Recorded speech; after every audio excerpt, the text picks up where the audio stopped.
नमस्कार, मैं चमन प्रकाश एक बार फिर एक मैं ऐसी खबर के साथ आप सभी के सामने हाजिर हूँ। किसान धान उपजाने के लिए जी तोड़ मेहनत करता है और वही किसान को जब न्याय नहीं मिलता तो थक हार कर दर दर भटकने पे मजबूर हो जाता है। तो ऐसा ही एक किसान आज हमारे साथ मौजूद है। उनके बारे में हम आपको बता दें कि ये है जो किसान मेरे साथ जो मौजूद है, ये है भुवनेश्वर जांगड़े हैं और ये अभनपुर तहसील के क्षेत्र के अमनेर का निवासी है।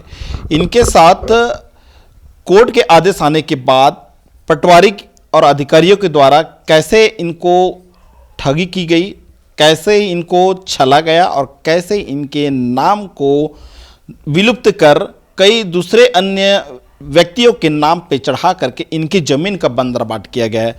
करोड़ों की बेशकीमती ज़मीन को कई अन्य लोगों के साथ सांठगांठ करके एनआरडीए को अधिकृत करने का मामला सामने आया है और ये आप आदेश दे सकते हैं, ये कोर्ट का आदेश है जिसमें इनके नाम चढ़ाए जाने की आदेश हुई थी।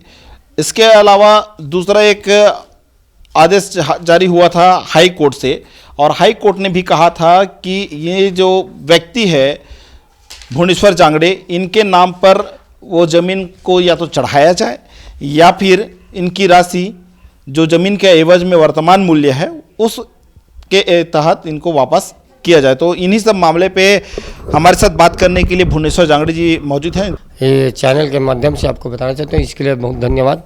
मैं एक गरीब किसान हूँ, मेरे साथ छली किया गया था और इस तरह से क्या गड़बड़ी हुई थी? पहले ये ज़मीन का वास्तविक मालिक कौन था, कैसे ये ज़मीन एनआरडीए के पास पहुंचा और किन के द्वारा पहुंचाया गया?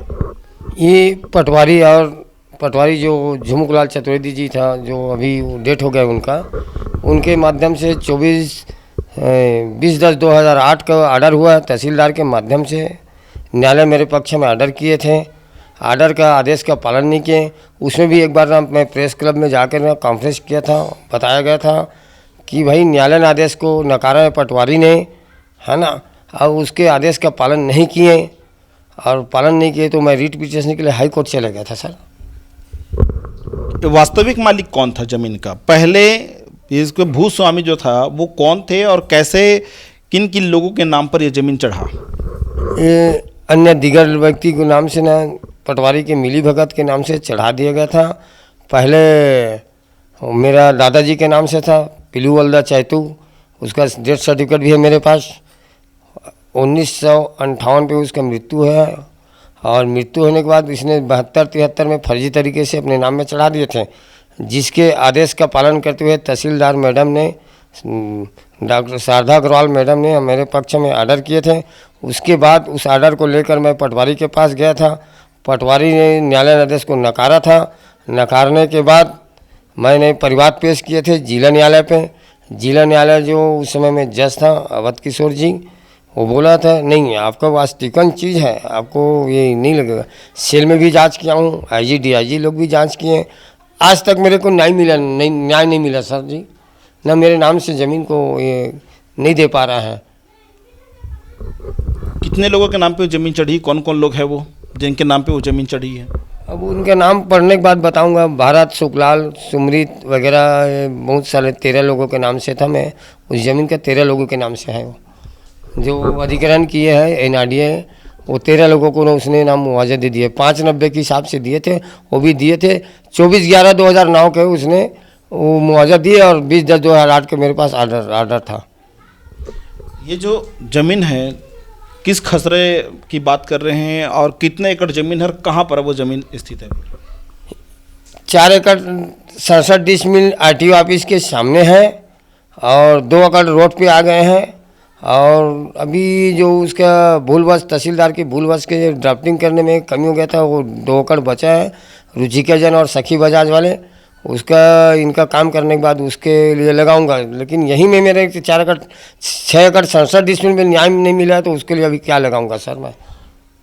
ये काम होने के बाद उसके बाद उसको भी लगाऊंगा मैं। तो ये एनआरडीए के पास जब आपकी ज़मीन गई और वो उसका मुआवजा किसी अन्य लोगों को मिला, तो इसके लिए जब कोर्ट ने आपके नाम पे आदेश जारी किया कि आपको मुआवजा दिया जाना चाहिए और या तो मुआवजा नहीं मिलता तो भूमि आपको वापस किया जाना चाहिए, इस आदेश के बाद क्या आपने एनआरडीए के पास गए, एनआरडीए में इस बात को वहाँ अधिकारियों को अवगत कराया, क्या हुआ फिर? एनआरडीए को मैं अवगत किया, मेरे पास रिप्लाई नहीं आया अभी तक, कोई जानकारी नहीं दिए। कोर्ट के ऑर्डर जैसा 2019 पे ऑर्डर हुआ, तुरंत तत्काल मैं एनआरडीए से आप सहमति बना लो बोला कोर्ट। मैं उनके पास गया हूँ, लेकिन आज तक मेरे को कोई रिप्लाई नहीं दिया गया, ना कोई सर्टिफाइड कापी, ना मेरे पास, ना कोई दस्तखत नहीं, कुछ नहीं है। मैं कुछ नहीं दिया मेरे को, मैं अपने मन से संतुष्ट नहीं हूँ, क्योंकि मेरे पास कुछ नहीं दिया वो। अभी आप थोड़ी देर पहले बता रहे थे कि आपकी ज़मीन को अधिग्रहण कुछ ज़मीन को हुआ है, बाकी कुछ ज़मीन बची हुई है और कुछ ज़मीन को किसी के द्वारा रजिस्ट्री कर लिया गया है, और आप बता रहे हैं कि वहाँ पर कोई पदस्थ कोई अधिकारी या कर्मचारी है जिनके द्वारा इस टाइप का आपकी ज़मीन को खरीदा गया है। कौन है वो? दीपक अग्रवाल गया था, हाई कोर्ट में गया था, उसने हाई कोर्ट पे गवाही दिया था, मेरे पक्ष में गवाही दिया है दीपक अग्रवाल। उसके सर्टिफाइड कापी है, कथन है उसका कि नहीं वास्तविकन मालिक तो यही है, भूमि स्वामी तो ये है, वो दीपक अग्रवाल था उस समय में। तो जो हाई कोर्ट पे उसने शपथ दे के आए थे, और अधिग्रहण के एनआरडीए के नाम से है वो। और शासन से मेरा ये निवेदन है कि इसका तथ्य का जांच करके मेरे को ना इंसाफ चाहिए मेरे को। और इस तरह से जो फर्जीवाड़ा करके जो आपकी ज़मीन को अधिग्रहण किया, पटवारी से मिल करके इस टाइप की चीज़ें उसने सांठ-गांठ करके मुआवजा लिया, उन लोगों पर क्या आप चाहते हैं कि क्या कार्रवाई होनी चाहिए? कई लोग तो मर गए साहब, कई लोग मर चुके हैं, और उसके क्या कार्रवाई कर, मरने के बाद क्या होगा, उसका परिवार से क्या रिकवरी करे? वो मेरी गलती नहीं है, शासन की गलती है। शासन के कर्मचारी थे पटवारी, शासन की लापरवाही है, उसमें मैं भुगत रहा हूँ उसमें। और शासन हो जाने उसके क्या रिकवरी करेगा, उसके परिवार वाले से क्या करेगा, इससे मेरे उससे मेरे को मतलब नहीं है। आज के तारीख में मेरे नाम से मेरे भूमि स्वामी मैं बनना चाहता हूँ, और मैं अपना ज़मीन को अधिकार पाना चाहता हूँ। शासन से मेरा ये निवेदन है। टोटल कितने लाख रुपए की वो मुआवजा जो मिलना चाहिए वो अन्य लोगों को मिल गया? उस समय में 2004 पे उस समय 5 नंबर रिक्वायर किया था, तो 24/11/2009 पे उसने रिक्वायर करने 590 के हिसाब से मुआवजा लिए थे उन लोग। उसके कापी भी है मेरे पास, मैं निकाला था। वहाँ पहले जो एनआरडीए था ना, वहाँ पे था वहाँ पे घड़ी चौक पे था, वहाँ पे जाकर मैंने एनआरडीए वालों को अवगत कराया था कि इन लोग को मुआवजा नहीं देना है। उसके बावजूद भी उसने मुआवजा उन लोग को प्रदान कर दिए थे साठ-गांठ के तरीके से। तो उस समय 590 के हिसाब से उसको उन लोग को मुआवजा मिला। कुल राशि कितना होगा? वो लगभग 70 लाख के हिसाब से होगा, क्योंकि 13 लोग हैं उन लोग।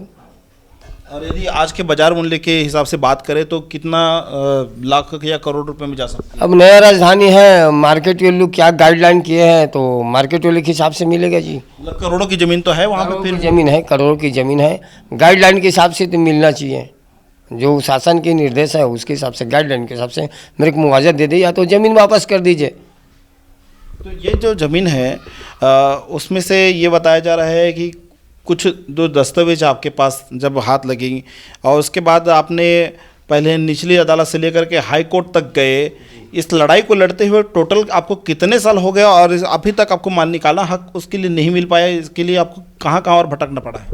मैं कलेक्टर साहब के भी गया था, उस समय में रोहित यादव कलेक्टर था, माननीय रोहित यादव जी उस समय में कलेक्टर था, उसको भी दिया था। और मेरे को 22 साल हो गया है केस लड़ते लड़ते। न्याय नहीं मिला? न्याय नहीं मिला है, न्याय नहीं मिला है, और न्याय नहीं मिला सर, नहीं आज तक न्याय नहीं मिला मेरे को। अब आज भी भटक रहा हूँ मैं, मुझे इंसाफ चाहिए, भारतीय संविधान के अंतर्गत मुझे न्याय मिलना चाहिए।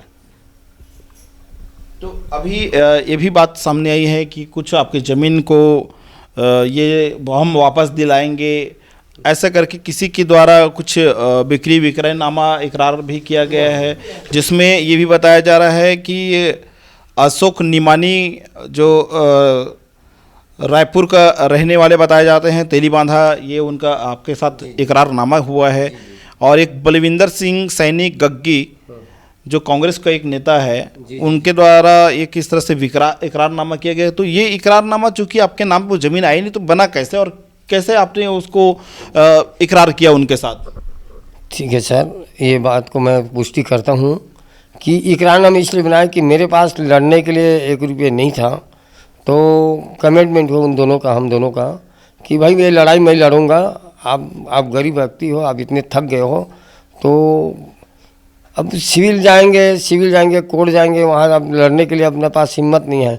इसलिए इन भाइयों लोगों का मदद लेकर इकरारनामा किया है कि कोई भी व्यक्ति कभी भी ना कहीं पे पैसा लगाएगा तो बिना फ़ायदा का कोई लगाएगा नहीं जी। 2 पैसा वो आएगा तो बेच के उसको देने के लिए हमने इकरारनामा किया जी उसको। इसका हम स्वीकार करते हैं उसको। तो क्या आपको ज़मीन मिली इनके द्वारा इकरारनामा करने के बाद? नहीं, अभी तक नहीं मिला है। 2 साल हो गए, अभी बेचारे लड़ रहे हैं लेकिन मिला नहीं है। अब देखेंगे कितने दिन तक इसको दिलाते हैं इन लोग को, नहीं तो फिर भाई बिके। आप इन लोगों से संपर्क किए कि ये इकरारनामा आपके द्वारा किया गया है और ये 2024 में ये इकरारनामा हुई है नवंबर में, तो उसके लिए क्योंकि अभी 2 साल हो गया और ये 2 साल होने जा रहा है, 2026 चल रहा है, और इतने सालों में अभी तक कुछ पहल हुआ क्या? अभी कोई प्रतिक्रिया नहीं दी है, ना कोई हमारे पास कोई नोटिस नहीं आए, ना कोर्ट का कोई कंटेम्प्ट कोर्ट के चार्जर लगाएंगे बोला था, तो अभी तक कोई ये रिप्लाई वो भी नहीं दी है हम लोग को। बलविंदर सिंह गढ़गी द्वारा अभी तक हमको बताया नहीं गया है आज तक, और इतने दिन हो गए हैं, तो हम किसका इंतज़ार करें? अब किसका इंतज़ार करें भैया? आप ही लोग हमारे नाम माध्यम से आप बता दीजिए, हम किसका इंतज़ार करें? ये अशोक हिमानी है कौन? अब उसको तो नहीं जानता हूँ जी मैं, वो ये पार्टनर लोग तो वो उनका पार्टनर है बलविंदर सिंह गंगी के घर गया हूँ मैं, उसको जानता हूँ उसके घर भी चले गया हूँ शंकर नगर पे। आप इस पूरे घटनाक्रम को लेकर के क्या कहना चाहेंगे? चूँकि आप 22 साल हो गया लड़ाई लड़ रहे हैं, कोर्ट की दरवाज़ा खटखटा रहे हैं, कई लोगों को इकरारनामा दे करके आप अपने फेवर में वो ज़मीन को लेना चाह रहे हैं और वो ज़मीन आपको मिल नहीं रही है, मुआवजा कई अन्य लोगों को अन्य लोगों को दे दिया गया है, एनआरडीए के पास वो ज़मीन है। अभी तक इस मामले को लेकर के आप क्या चाहते हैं कि क्या होना चाहिए? एक लाइन में बताइए। मैं ये बताना चाहता हूँ महोदय जी कि ये मामला में इंसाफ तो होना चाहिए, क्योंकि कोई भी गरीब अबला किसान मजदूर है, किसी के साथ ना अनैतिक काम नहीं होना चाहिए और संविधानता के अंतर्गत ना उसकी ज़मीन वापसी करने के लिए निर्देश करना चाहिए शासन को। मेरा अर्जी है, मेरा निवेदन है। और एक लाइन में बता रहा हूँ कि ये मैं तो इतना संघर्ष किया हूँ 22 साल से, लेकिन ऐसा छत्तीसगढ़ में कई प्रकार के किसान हैं, उनके साथ ऐसा क्या नहीं होगा, वो ऐसा होते जा रहा है। तो ऐसा घटनाक्रम को रोकने के लिए राजस्व मंत्री जी से मेरा निवेदन है कि इनका संज्ञान में लेना चाहिए। तो इस जमीन का वास्तविक मालिक आज हमारे साथ मौजूद है और उनकी स्थिति आप देख सकते हैं, अभी काफ़ी बुजुर्ग हो चुके हैं और यह व्यक्ति ऐसा है कि आज भी ये चाह रहे हैं कि इनकी ज़मीन इनको वापस मिलना चाहिए और गैर तरीके से जो एनआरडीए को ज़मीन गई है किसी अन्य के द्वारा उसे अधिकृत करने के लिए जो उसमें कार्यवाही किया गया है और उसका मुआवजा किसी अन्य लोगों को मिला हुआ है। तो इन्हीं सब मामले पे बात करने के लिए जो वास्तविक मालिक ज़मीन का हमारे साथ मौजूद है। पहले दादा अपना नाम बताओ। मेरा नाम विष्णुदास जांगड़े है। ये दादा क्या हुआ था आपके ज़मीन के साथ और किन लोगों को वो ज़मीन कैसे चले गए हैं और आप क्या चाह रहे हैं इस बात में? यहाँ मोला वहाँ के रही सोकर मेरे दादी के ओकर काका के बेटा मार रही मोर भूलियार के ले गए, लेकिन ज़मीन को नहीं बताया। जाओ में इसको माना गौना करे हो। जब उनके ऊपर केस लगा तो तहसीली में उनका केस हुआ तो मैं छोड़ाया उनको। कौन आपको लेके गया था ऐसे आपको गुमराह करके? कार्तिक और बोला का कहते चिंता ये मन है ककाए, ये मन छोड़ाए उंगल में तहसील में छोड़ाए हूँ। बाकी छोड़ाए के बाद में तुमको तुम्हारा चीज़ नहीं दूंगा कई दिन मैं रह गया। भुवनेश्वर को चल बेटा जाएंगे कहीं, तो भुवनेश्वर अपना हाथ में कलम चलाया और कलम चला के मोल कोर्ट ले गई। वहाँ होकर छान भी न मिल गए, मिल गए। मैं आ गई हूँ। बाबूजी मैं तुमको के बार ले लूँगा, मैं केस लड़ूँगा कि हाँ बेटा निकाल के हूँ। वो अपन दौड़े धूपे है, भुवनेश्वर है तो दौड़े धूपे है, आज तक से दौड़ा थे। वो ज़मीन निकाल रहा है, वो पावर देते हूँ उसको। लेकिन मोर जमीन है, मोर बिना पत्ता नहीं हिल सके, जमीन निकाल के मोर कब्जा में डाल दी हो। ये बाप आप कोल देवे कोल नहीं देवे तो जान के तब ओकर स्थिति में जानू सियान होते हैं। मोर पिताजी है छोड़ के जमीन ल मर गए, मोर घर के जमीन ल बेच के मैं केस लड़े हूँ, चाहे दुनियादार बाज गए तो मोर बेटा मेहनत करके केस लड़े हैं। वहाँ अभी तक से वो जाते हैं आते होकर ज़मीन के पीछू में, लेकिन वो चीज़ हाँ हमार मिलना चाहिए, हमार पुरखा चीज़ें। और पीलू यह के पीलू का औलाद मैं हूँ, असली औलाद पीलू के हूँ, चाहे दुनिया में लग जाए। ओकर मृत्यु का प्रमाण पत्र निकाल चुका हूँ, ओकर सब कुछ कर चुका हूँ। और पीलू के नाम बाप के नाम है बेटा के माही, और बेटा पाही ओकर अपन औलाद लवो है बंटवारा दी, अपन एक घर नहीं खा सके। अगर गलत हो हूँ तो मैं माफ़ी मांगता हूँ। सुनता मोर कतेक साल हो गए बाबा आपला ये जो जमीन के लेकर के आप मन लड़ाई लड़त हो, आपके उम्र अभी कतेक साल चला थे? मोर उम्र ही ज़्यादा नहीं तो 1 साल कम हो ही 80 में। हाँ जिया था 80 में ही 1 साल उम्र जिया था। और तिनवाला काका सबूत गवाही दे रही से कि हमर लाला के ओकर नातिए के वो से आगे मर गए, वह रोल ख़त्म हो गए। तो आप अधिकार जे हमला दिला सकी वो दिला सके, ओकरो अपनी स्थिति बनी मोरो स्थिति बनी, यही मेरे याद आता ना है।